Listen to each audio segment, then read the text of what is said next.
Assalamualaikum dan salam sejahtera. Series utama 7.45 malam hari ini 29 Januari 2021 bersama saya Ruzani Ruslan.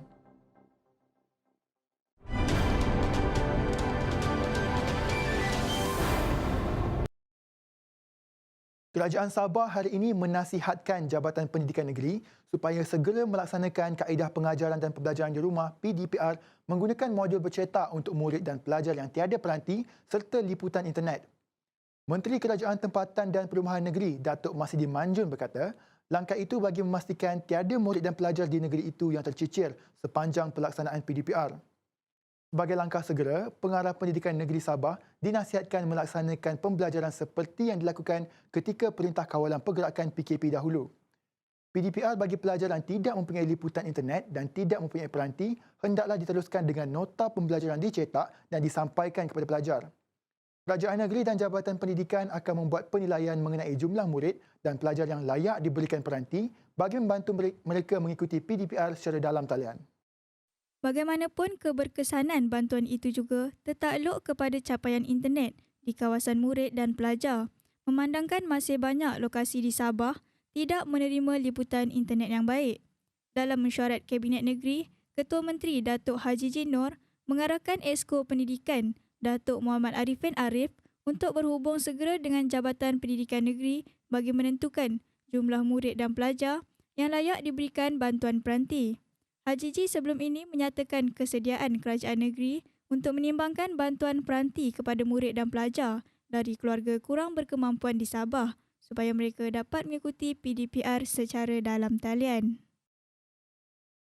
Stesen televisyen satelit berbayar Sirius TV menawarkan 2 saluran percuma kepada Kementerian Pendidikan sebagai saluran televisyen pendidikan. Ketua Pegawai Eksekutif Kumpulan Smart Digital International Sdn Bhd Smart, Tuan Haji Khairuddin Abdul Rahman berkata, penggunaan kedua-dua saluran itu juga dapat meringankan beban kekurangan peranti seperti telefon pintar dan tablet untuk kegunaan pengajaran dan pembelajaran di rumah PDPR yang dihadapi oleh keluarga berpendapatan rendah.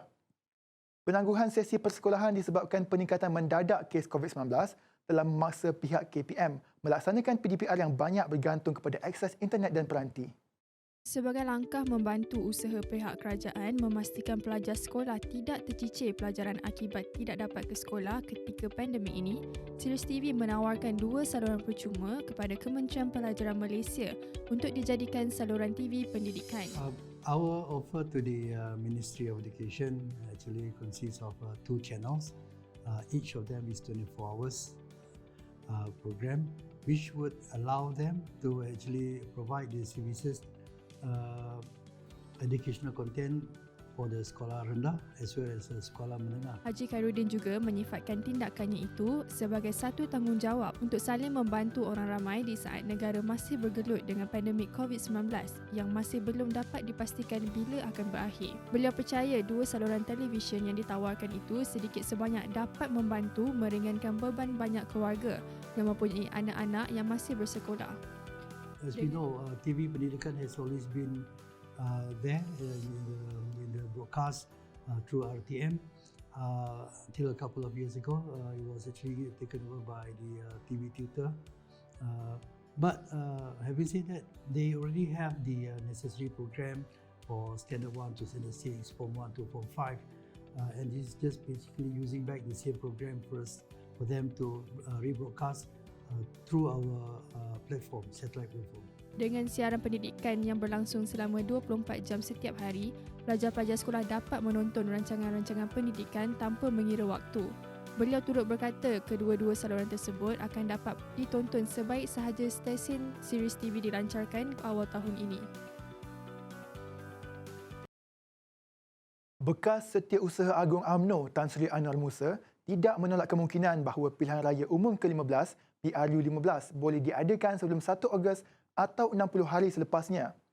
Hubungan itu, Ahli Parlimen Ketirah itu berkata, penting untuk UMNO memastikan parti itu memenangi pilihan raya tersebut atau sekurang-kurangnya menjadi sebahagian daripada pasukan yang menang. Sebelum ini, Yang di-Pertua Agong berkenan melaksanakan proklamasi darurat sehingga 1 Ogos atau sehingga 1 tarikh yang lebih awal jika angka kes positif COVID-19 harian dapat dikawal dan diturunkan dengan berkesan. Dalam pada itu, Anwar mengingatkan agar ahli UMNO tidak bersikap sombong atau mempunyai sifat hasad dengki. Tegas beliau lagi, UMNO perlu selamat, kekal serta disayangi oleh rakyat. Beberapa ahli UMNO juga sebelum ini menggesa agar PRU ke-15 diadakan segera agar dapat mengembalikan semula mandat kepada rakyat. Baik, kita akan kembali selepas ini untuk laporan cuaca dibawakan oleh Atira Aminuddin. Pentingnya Perintah Kawalan Pergerakan untuk cegah penularan COVID-19. Mungkin anda semua tertanya-tanya, kenapa kita perlu menuruti Perintah Kawalan Pergerakan? Perintah Kawalan Pergerakan diarahkan supaya COVID-19 dapat dihentikan daripada terus menular. Langkah pengawalan ini telah terbukti keberkesanannya dan telah dipraktikkan oleh negara-negara lain. Kenapa 14 hari? Jika seseorang itu disyaki pembawa COVID-19, penyebaran dapat dicegah dalam tempoh ini. Jika tiada apa-apa simptom yang dialami, maka orang itu selamat. Kita semua tidak digalakkan keluar dari rumah dan kurangkan interaksi dengan orang ramai. Tukar aktiviti harian anda kepada aktiviti yang lebih selamat seperti bekerja dari rumah dan membuat pembelian barangan atau makanan secara online.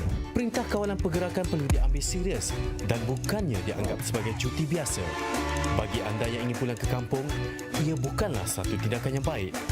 Malah, potensi untuk COVID-19 tersebar adalah lebih tinggi. Anda dikehendaki untuk patuh kepada arahan yang diberikan atau boleh dikenakan tindakan undang-undang jika ingkar. Kita semua digesa untuk saling bekerjasama dan bersatu padu dalam menangani isu COVID-19 yang sedang melanda negara dan dunia.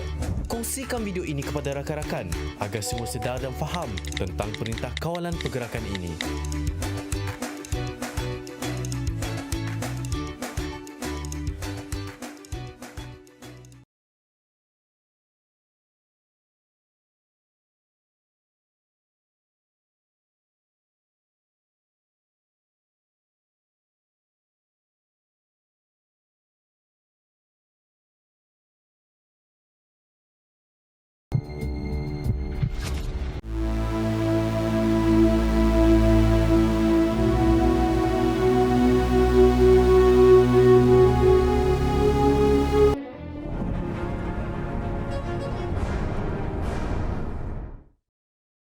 Assalamualaikum dan salam sejahtera. Bersama saya Atira Aminuddin untuk mengetahui keadaan cuaca ketika ini. Negara kita masih menerima angin tiupan dari arah timur laut dengan kelajuan yang kencang iaitu sekitar 40 hingga 50 km sejam dan ketinggian ombak boleh mencapai sehingga 4.5 meter. Met Malaysia telah mengemas kini amaran angin kencang serta laut bergelora dengan menaik taraf kepada kategori pertama, kedua dan ketiga. Keadaan ini boleh mendatangkan risiko keselamatan dan nyawa kepada orang ramai terutamanya di perairan Kelantan hingga ke perairan Johor Timur serta perairan di Sabah. Orang ramai dinasihatkan agar tidak ke laut dan tidak menghampiri kawasan pantai. Jika diperhatikan melalui paparan carta angin sebentar tadi, angin bertiup dari arah timur laut itu juga akan merentasi garisan Khatulistiwa. Kebiasaannya apabila angin kencang merentasi garisan Khatulistiwa, ia akan menyebabkan cuaca kurang hujan di Semenanjung tetapi boleh memberi cuaca lembap di Sarawak. Di Sabah pula, cuaca baik pada ketika ini, tiada hujan berlaku kecuali di bahagian Sandakan dan Tawau. Hujan yang berlaku di Sandakan dan Tawau berikutan angin lembap bertiup secara terus dari perairan Sulu. Keadaan yang berbeza pula berlaku di Sarawak. Hujan dan ribut petir di 1-2 tempat kini sedang berlaku di hampir kesemua bahagian. Orang ramai dinasihatkan agar berwaspada, berhati-hati, bersabar dan peka dengan amaran serta informasi yang dikeluarkan oleh Met Malaysia. Seterusnya kita beralih ke paparan model numerical hujan untuk cuaca pada 3 jam akan datang. Dijangkakan keadaan cuaca baik dan tiada hujan akan berterusan hingga ke malam nanti. Hujan renyai turut diramal akan berlaku di 1-2 tempat melibatkan bahagian barat di Sarawak setelah hujan dan ribut petir yang berlaku pada petang ini beransur reda. Di Sabah pula, ribut petir berpotensi untuk berterusan di bahagian Sandakan hingga ke malam nanti. Sebelum kita berpisah, kita ikuti ramalan cuaca 3 hari bagi bandar-bandar utama di seluruh negara. Sekian, Assalamualaikum dan salam sejahtera.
Baik, kita beralih ke perkembangan sukan.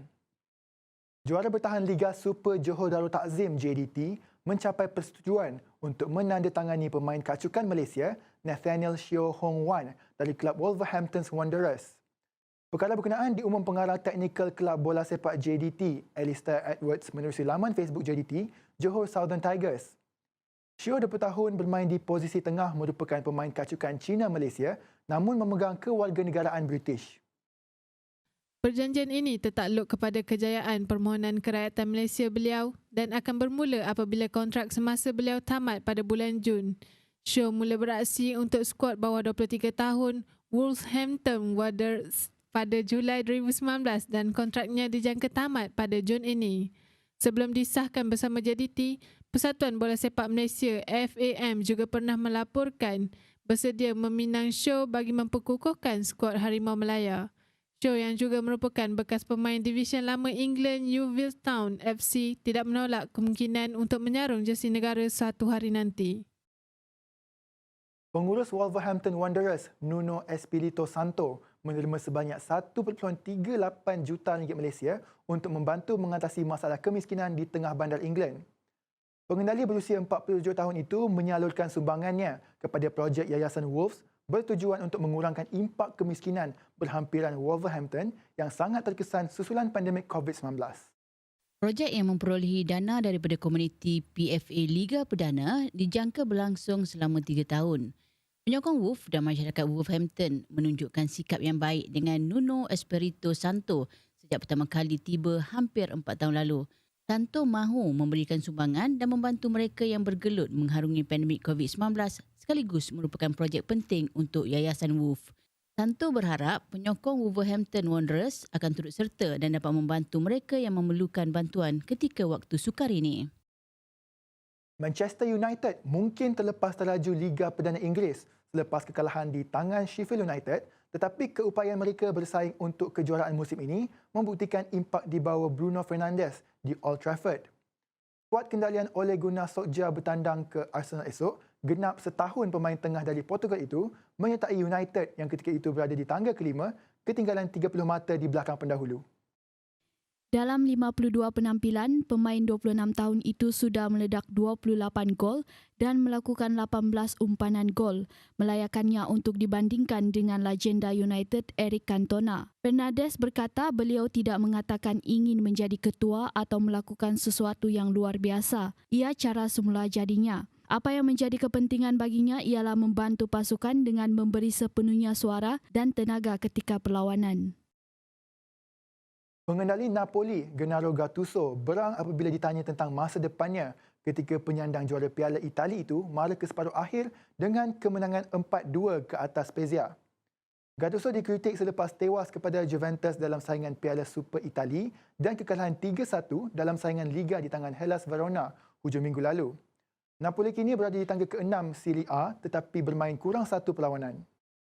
Bekas pengendali AC Milan itu menegaskan dia mendapat sokongan daripada presiden kelab untuk terus membimbing pasukan dan memberi amaran kepada media untuk tidak menimbulkan soalan itu lagi. Gattuso berkata ia cukup menyakitkan hati apabila sering ditanya mengenai peletakan jawatan. Beliau menegaskan tidak mahu lagi mendengar soalan berkenaan meletak jawatan. Baik, kita berehat seketika dan kita akan beralih ke perkembangan antarabangsa sekembalinya nanti.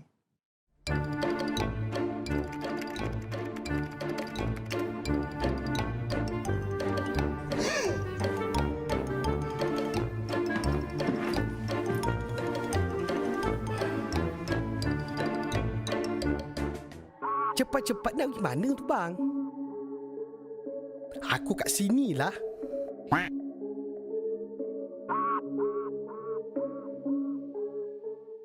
Aku tahulah kau comel, tapi kesihatan tu kena jaga. Kau tahu sekarang ni kan, kes dah banyak. Habis tu kenapa kau tinggalkan aku kat sini? Pandai pun.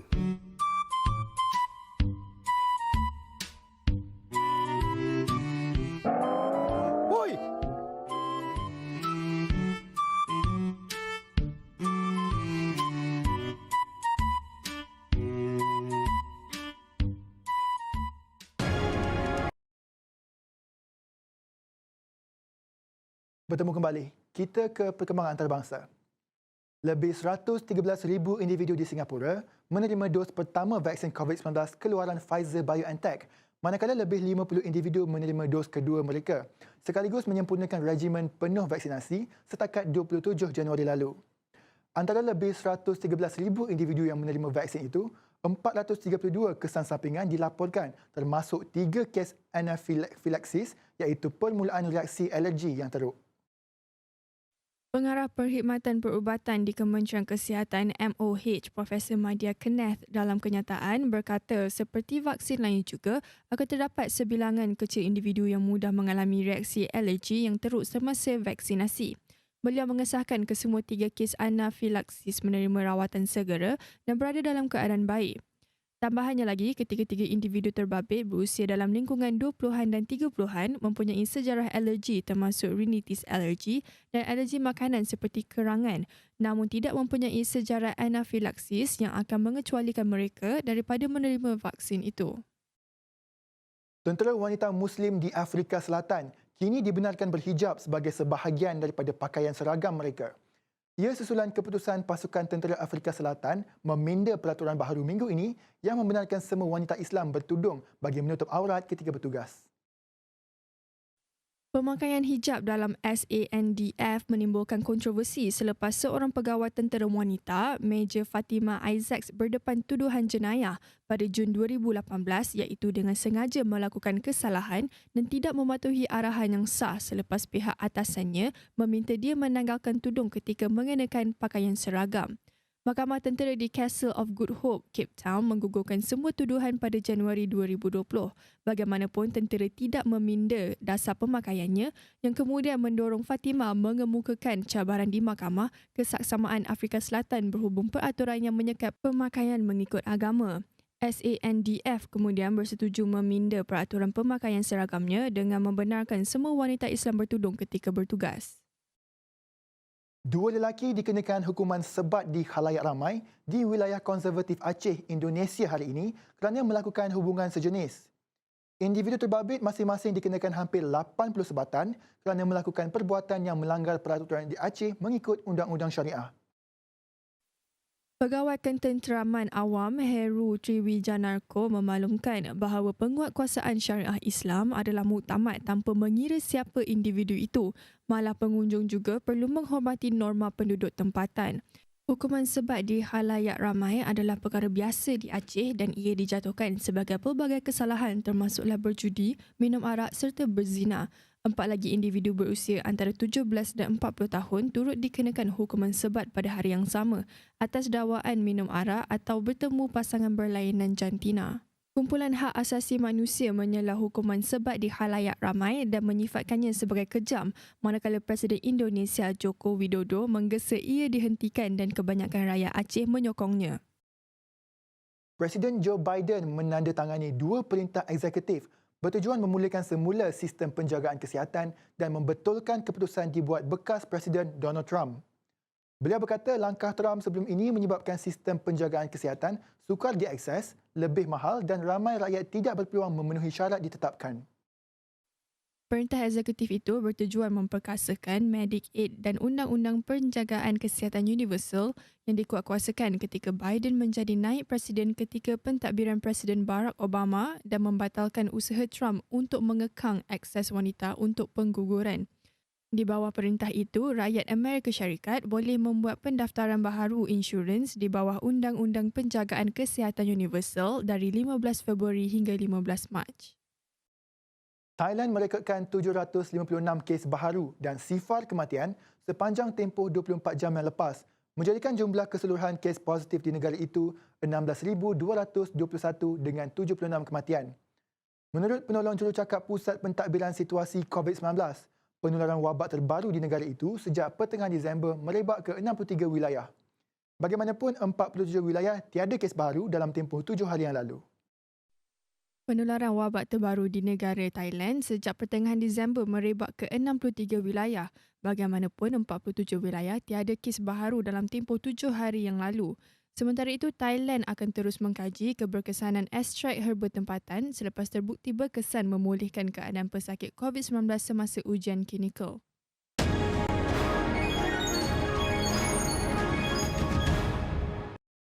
Baik, seterusnya kita beralih ke perkembangan ekonomi. Bursa Malaysia dibuka bercampur-campur pada Jumaat disokong oleh minat belian dalam produk dan perkhidmatan pengguna terpilih selain kaunter penjagaan kesihatan dalam persekitaran sentimen yang lemah dalam pasaran Asia. Indeks dibuka tinggi 16.54 mata kepada 1,597.16. Jumlah dagangan sebanyak 819.264 juta unit bernilai 894.58 juta ringgit Malaysia. Pada 9.15 pagi, petunjuk pasaran FTSE Bursa Malaysia KLCI naik 8.49 mata kepada 1,589.11 daripada 1,580.62 semasa ditutup pada hari Rabu. Dalam pasaran secara menyeluruh, kaunter rugi mengatasi kaunter untung sebanyak 409 berbanding 261, manakala 348 kaunter tidak berubah, 1,447 tidak diniagakan dan 62 yang lain digantung. Ringgit diniagakan rendah berbanding dolar Amerika pada Jumaat berikutan pengukuhan mata wang Amerika Syarikat itu sebagai permintaan yang selamat untuk mata wang. Pada jam 9.15 pagi, mata wang tempatan diniagakan pada 4.05 berbanding dolar Amerika daripada 4.044 semasa ditutup pada Rabu. Pasaran ditutup semalam berikutan cuti umum Taipusam.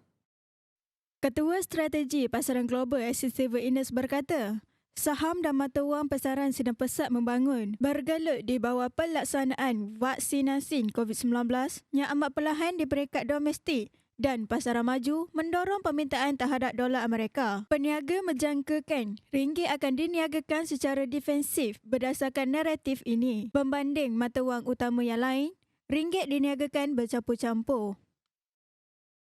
Kontrak niaga hadapan emas di Bursa Malaysia dibuka tanpa urus niaga pada Jumaat. Jumlah dagangan sifar manakala kepentingan terbuka kekal sebanyak 15 kontrak. Pasaran tempatan ditutup semalam berikutan cuti umum. Pada jam 9.45 pagi, Januari 2021 mencatatkan sebanyak RM237 segram, manakala Februari 2021, Mac 2021